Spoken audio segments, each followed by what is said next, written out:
Assalamualaikum warahmatullahi wabarakatuh. Apa kabar anak soleh dan soleha? Semoga dalam keadaan sehat selalu dan dalam lindungan Allah Subhanahu wa Ta'ala. Ananda yang soleh dan soleha, pada hari ini kita akan belajar tentang tematik, yaitu tematik A dengan subtema 1, organ gerak pada hewan. Dalam pelajaran tematik ini kita akan mempelajari bahasa Indonesia dan IPA.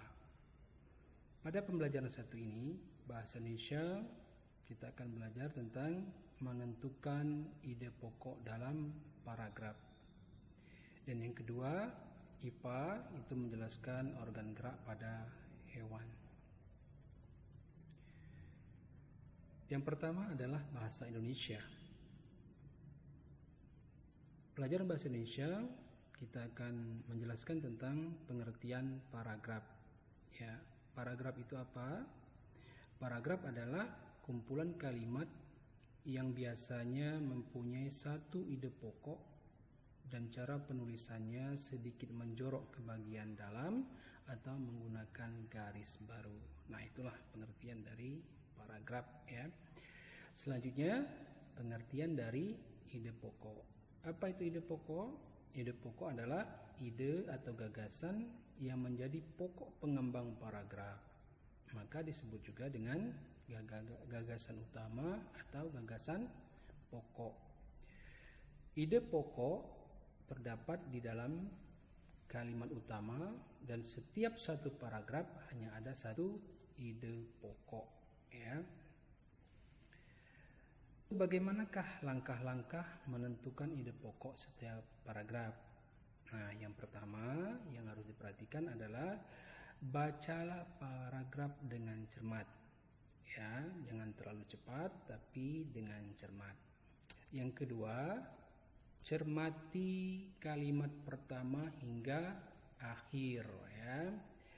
Dan yang ketiga adalah teruslah membaca kalimat demi kalimat hingga gagasan pokok paragraf ditemukan. Inilah langkah-langkah menentukan ide pokok setiap paragraf. Nah, dalam paragraf itu terdapat kata utama yang didukung oleh kalimat-kalimat penjelas atau dapat juga disebut dengan kalimat pengembang. Nah, kalimat utama dalam suatu paragraf dapat kita temukan pada awal paragraf, di akhir paragraf, atau pada awal dan akhir paragraf, ya. Nah, lalu bagaimana jenis-jenis paragraf ini, ya, yang berdasarkan letak kalimat utamanya? Ya, kita bisa lihat, ya. Yang pertama yaitu paragraf deduktif. Apa itu paragraf deduktif? Adalah kalimat utama di awal paragraf.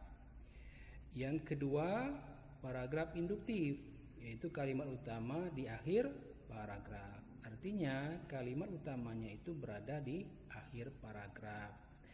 Dan yang ketiga, yaitu paragraf campuran.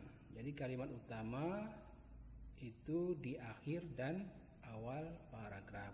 Nah, inilah jenis paragraf berdasarkan letak kalimat utamanya, ya.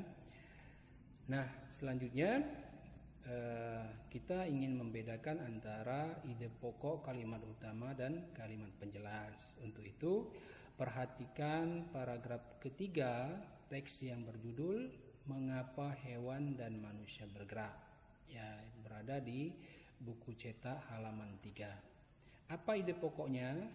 Yang ide pokoknya adalah alat gerak. Lalu kalimat utamanya apa? Kalimat utamanya adalah manusia dan hewan vertebrata memiliki alat gerak. Dan kalimat penjelasnya yang pertama adalah alat gerak terdiri atas alat gerak pasif dan aktif. Yang kedua, alat gerak pasif adalah tulang. Kalimat penjelas selanjutnya, alat gerak aktif adalah otot yang menempel pada tulang.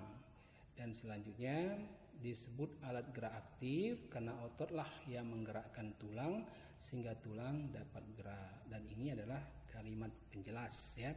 Nah, itu kita bisa membedakan ide pokok, kalimat utama, dan kalimat penjelas pada teks mengapa hewan dan manusia bergerak.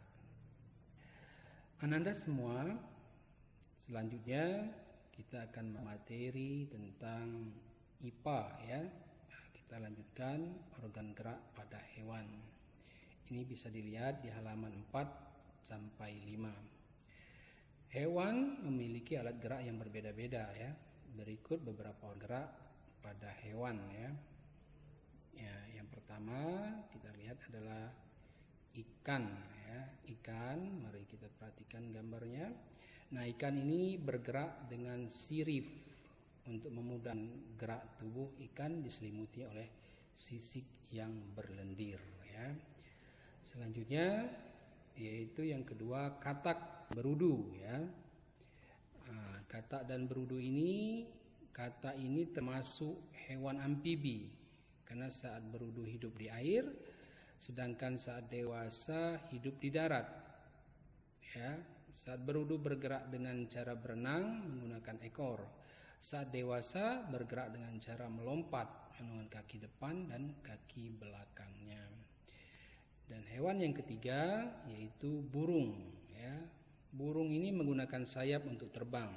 Struktur tulang sayap burung ini memiliki rongga sehingga lebih ringan dan memudahkan untuk terbang. Burung juga mempunyai kaki yang berfungsi untuk berjalan ya, hinggap pada dahan atau mencengkram. Itu adalah fungsi dari kakinya ya. Hewan yang keempat yaitu kera. Nah, kera ini termasuk hewan mamalia karena memiliki rambut ya dan kelenjar susu yang merupakan ciri dari mamalia. Kera memiliki sepasang tungkai ya, tungkai depan yang berfungsi sebagai tangan dan sepasang tungkai belakang berfungsi sebagai kaki ya. Nah, yang kelima yaitu buaya. Nah, buaya ini termasuk hewan reptil karena bergerak dengan cara merayap menggunakan kaki depan dan kaki belakangnya. Nah, untuk memudahkan Ananda memahami organ gerak pada hewan, Ananda bisa melihat atau mengamati gambar pada buku cetak halaman 5 ya.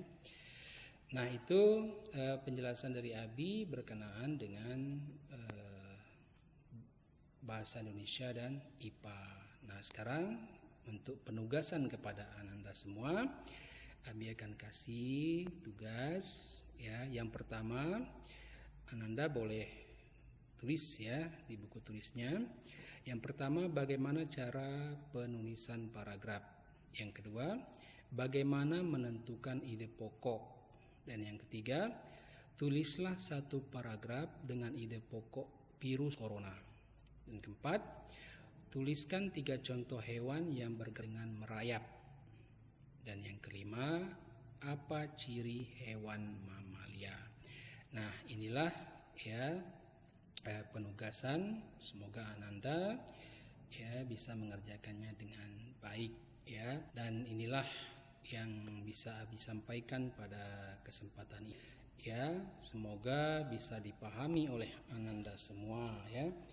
Demikian saja akhirul kalam.